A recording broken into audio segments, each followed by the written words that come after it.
ce rassemblement, il est important pour vous, la communauté juive? Alors, pour l'Union juive française pour la paix, qui ne prétend pas représenter l'ensemble de la communauté juive, il nous paraît très important, non seulement de nous rassembler pour dénoncer l'antisémitisme et une forme de développement des manifestations de cet antisémitisme, mais il nous paraît également très important de montrer comment cet antisémitisme se développe, essayer d'analyser ce qui se passe, mais également de montrer à quel point il y a un risque dans l'instrumentalisation de cet antisémitisme par les autorités les plus hautes de notre République. Le discours du président Macron au CRIF est de ce point de vue-là extrêmement préoccupant et extrêmement dangereux. D'accord. 74% de montée. Comment on est en arrivé là Je pense que il faut manier ce genre de chiffres avec au moins autant de précautions que les chiffres du chômage. Je crois que si on prend l'ensemble des années passées, il y a des hauts et des bas, et il n'est pas encore certain que cela soit le départ d'une courbe exponentielle de ce développement de l'antisémitisme, même s'il y a des soucis. Il faut le dire, dans ces dernières années, il y a eu des juifs qui ont été tués comme juifs, qui ont été tués en tant que juifs. C'est effectivement extrêmement grave, extrêmement important de dénoncer cette situation et de comprendre effectivement ce point-là. Nous sommes de ceux qui pensons que parler à propos de cela d'un nouvel antisémitisme et de vouloir le lier au phénomène des quartiers par exemple est quelque chose qui est une manière de faire fausse route et au contraire d'aggraver la situation.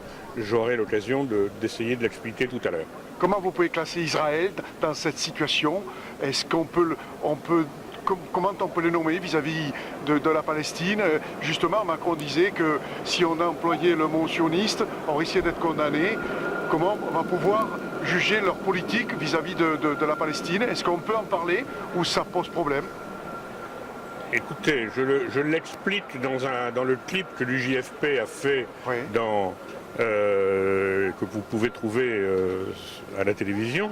L'UJFP a fait un certain nombre de clips, dont un clip sur antisémitisme et antisionisme, et où on dit faire cette confusion, c'est l'échec scolaire. C'est véritablement ne pas comprendre d'ailleurs que l'antisionisme a d'abord été une idée juive, d'abord l'idée de la grande majorité des communautés juives, d'opposition à cette idée que la solution à l'antisémitisme, la réponse à l'antisémitisme devait être la création d'un État juif. Bon, ça c'est une première chose. La deuxième chose, c'est que Israël s'est construit comme un État colonial. Il s'est construit avec le soutien de l'impérialisme britannique, il s'est proclamé ensuite sans jamais définir ses frontières, il s'est engagé dans une poursuite de la colonisation intérieure-extérieure après 1949. Les territoires occupés sont aujourd'hui totalement mités par le développement des colonies et cette politique-là, qui est une politique d'apartheid, qui est une politique d'épuration ethnique, est une politique qui est dramatique. Et vouloir dire, comme aujourd'hui le président le dit, qu'on peut définir l'antisionisme comme un antisémitisme, c'est effectivement pousser tous ceux qui aujourd'hui ne supportent pas cette politique contraire à tous les droits humains, à considérer qu'effectivement, si le président dit que ça c'est de l'antisémitisme, on va peut-être dire qu'on est antisémite nous-mêmes, ce qui est bien évidemment une aberration. Donc oui, je suis très inquiet, je pense qu'il faut lutter contre cet antisémitisme, mais il ne faut pas lutter contre l'antisémitisme de façon séparée par rapport aux autres formes de racisme. Aujourd'hui, non seulement la communauté juive n'est probablement pas la plus discriminée, malgré les crimes qui ont été connus, mais vouloir en faire un truc à part, c'est monstrueux.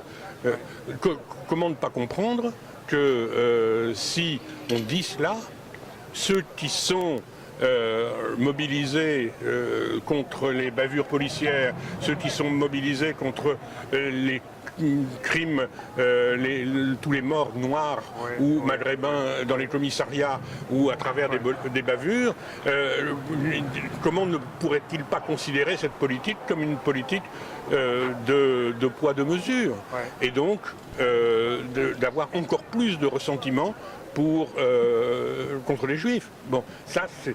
Alors, l'antisémitisme doit être combattu. Bon, il a ses spécificités, mais il ne doit pas être isolé. D'accord. Donc aujourd'hui, il est important de reprendre en main, je dirais, contre cela, contre le racisme, de se mobiliser fortement pour le faire véritablement reculer.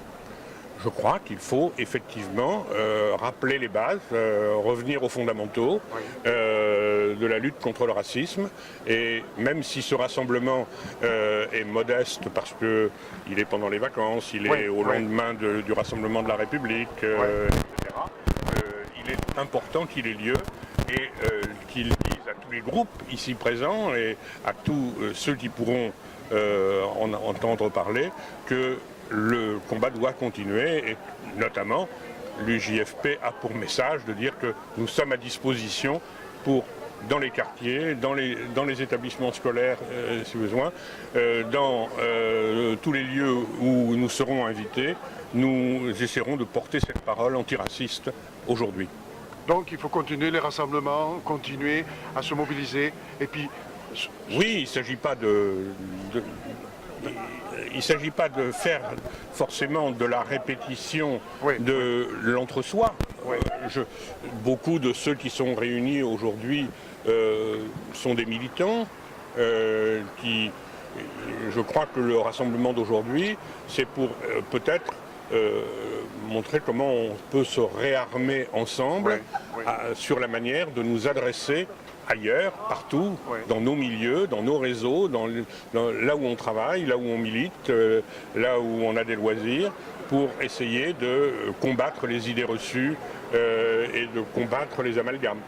Et puis poursuivre les auteurs, puisque justement il va y avoir... Bien sûr, que les auteurs soient poursuivis, et cela sans discrimination.